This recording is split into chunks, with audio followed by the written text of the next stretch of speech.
Hey everyone, welcome back to Corporate Decoder. Today we're cracking open a report so dense it could sink a battleship, but don't worry, we'll make it float. We're diving into the Nuveen Taxable Municipal Income Fund's annual report. It might sound boring, but finding out where your money really goes, that's always interesting. Before we start, if this sounds interesting to you, hit that like and subscribe to get more straight insights from corporate documents.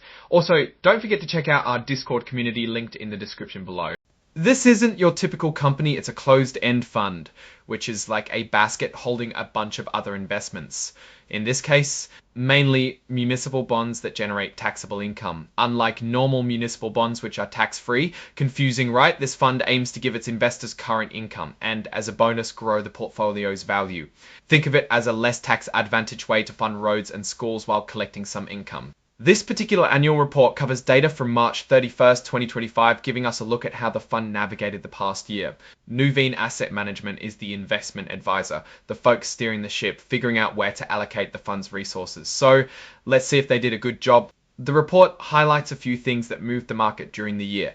Municipal bond yields were all over the place, up, down, all around, rising on average, except short maturities actually fell. According to the report, this was because of the Federal Reserve's plans for monetary easing, US fiscal policy, and all the uncertainties that entails with the Trump administration with default activity at low levels, which is nice.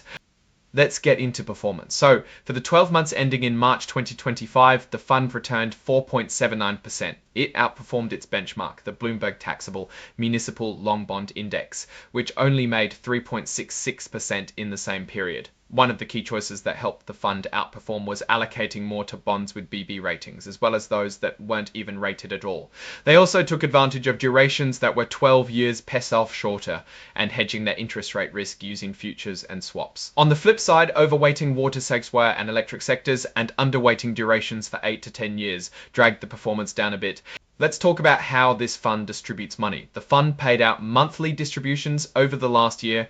They ranged from $0.0735 TESEs to $0 juicy financial numbers. Here on the statement, we see long-term investments are valued at almost $700 million, short-term investments at nearly $5 million, and total assets are almost $850 million. We also see some hefty liabilities, reverse repurchase agreements, and floating rate obligations that rack up hundreds of millions of dollars. Okay, so the fund had a net investment income of around $22.5 million. Realized losses from investments and some other factors brought the net increase down and resulted in a net increase in assets of only $23 million. Not terrible, but not groundbreaking, but for the fund, the numbers look great. So, as we can see, effective leverage means the fund is borrowing to invest, but borrowing increases any potential gains and magnifies losses. But overall, the fund seems safe and stable. Looking at the portfolio's credit quality is super important. 4.1% is in AAA, which is what you want. They have another big chunk, or 45% in AA, which is decent. A chunk in A and BBB, I feel safe for now, but let me know your thoughts. The fund is big in California, New York, and Illinois with allocations of 21.6%, 16.4%, and 8.8% respectively. If these economies fall, so will the fund. The fund uses these agreements to get extra money to invest, which increases their returns, but also their risk. Keep tabs on these numbers. There were net unrealized losses of about $27 million related to those short-term investments. As a sign here, the use of derivatives can backfire. These are used to hedge and protect from the downside, but can also turn into losses themselves.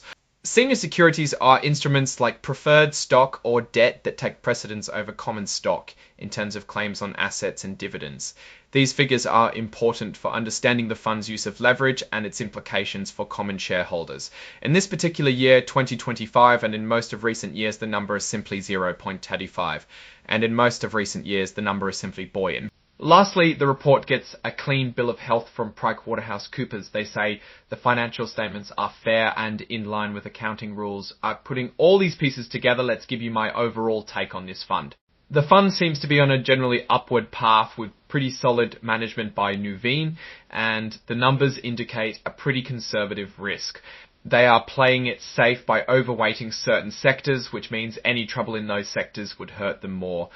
The fund's active management, particularly its tactical use of leverage and smart credit selections, appears to be paying off by outperforming its benchmark. Keep a close eye on those larger debt liabilities, as they need to be handled correctly to keep growth steady. There you have it, the Nuveen Taxable Municipal Income Fund decoded. If you found our take on these numbers valuable, hit that like button, subscribe for more deep dives, and let me know your top takeaway from this report in the comments below. Don't forget, our Discord community link is in the description. See you next time.